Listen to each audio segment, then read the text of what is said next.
తిరిగి BCN news కి స్వాగతం. ఆక్వా చెరువులను ఐఓటీ కిట్స్ ద్వారా మానిటరింగ్ చేస్తే రొయ్యలు, చేపలు చనిపోకుండా చర్యలు తీసుకోవచ్చని ఎస్ఆర్కే ఇంజనీరింగ్ కళాశాల అసిస్టెంట్ ప్రొఫెసర్ అల్లూరి హేమంత్ కుమార్ రాజు అన్నారు.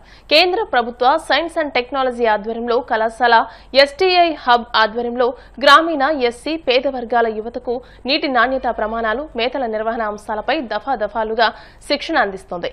అందులో భాగంగా కళాశాల ప్రాంగణంలో నీటి నాణ్యతను గుర్తించేందుకు ఐఓటీ కిట్టు ఏ విధంగా ఉపయోగపడుతుంది అనే అంశంపై వర్క్షాప్ నిర్వహించారు.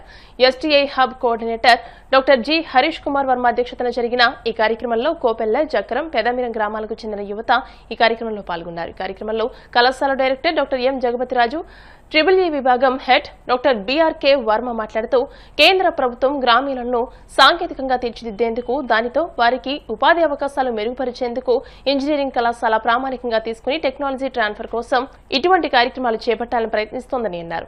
అందులో భాగంగా తమ కళాశాల ఇప్పటికే గ్రామాల్లో శిక్షణ అందించడంతో పాటు కళాశాల ప్రాంగణంలో కూడా చెరువులు కూడా తవ్విందని అన్నారు. ఈ కార్యక్రమంలో STI hub coordinator doctor G Harish Kumar Varma, coordinator CH Ramabhadriraju, vet centre UBA coordinator doctor T Rambabu, N Shivakishan తదితరులు పాల్గొన్నారు.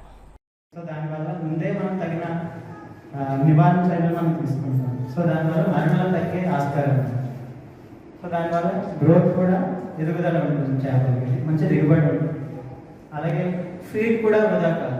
అంటే దిగువ వచ్చిన అమోనియా, నైట్రేట్స్ ఇలాంటివి ఉన్నాయనుకోండి, చేప కానీ రొయ్య కానీ మ్యాట్ సరిగ్గా తినం.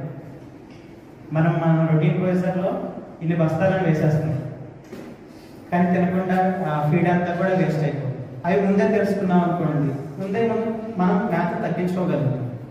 సో పార్టిసిపెంట్స్ వస్తున్నారు, అందులో ఎడ్యుకేటెడ్ పీపుల్ కూడా చాలామంది ఉన్నారు అని చెప్పి చెప్పడం జరిగిందండి.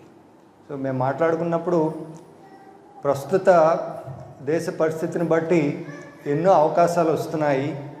మీ అందరికీ ఈ విషయాలు తెలియజేసి మీకు ఇంకా మరిన్ని అవకాశాలు మా కాలేజ్ ద్వారా, ఈ ప్రాజెక్ట్ ద్వారా కల్పించాలని మేము డిస్కస్ చేయడం జరిగింది. సో ఈ సందర్భంగా నేను కోరుకునేది ఒకటి, భారత ప్రభుత్వం ఎంతో ఉన్నత ఆశయంతో ఈ కార్యక్రమం చేపట్టడం జరిగింది మా కాలేజ్ ద్వారా. సో మా కోరిక ఏమిటంటే, ఈ ప్రతి కుటుంబంలోని తెలిసిన వాళ్ళ దాంట్లో కూడా క్యాన్సర్ వచ్చి వస్తున్నది. దానికి మెయిన్ కారణం ఏంటంటే మనం ఉపయోగించే వాటరు, అలాగే మనం తినే తిండి, దాంట్లో విపరీతమైన పురుగు మందులు అన్నీ కొట్టడం వలన. సో ఇవన్నీ కూడా భవిష్యత్తులో తప్పనిసరిగా మారే రోజులు వస్తున్నాయి. సేంద్రియ వ్యవసాయానికి వెళ్ళాలి. అలాగే ఇప్పుడు ఇది ఏదైతే మనం ప్రోటీన్ రిచ్ ఇక్కడ దీంట్లో తయారు చేస్తున్నారు. సో దాన్ని రేపొద్దున్న పిల్లెట్ల కింద ఉపయోగించుకొని వాటికి చేపల మెత్త కింద వాటి కింద కూడా ఉపయోగించడం జరుగుతుంది. ఇది ఎన్విరాన్మెంటల్ సైడ్ అయితే. అది మీకు డైరెక్ట్గా ఎలా ఉపయోగపడుతుందంటే దీనివల్ల ఉపాధి వస్తుందన్నమాట.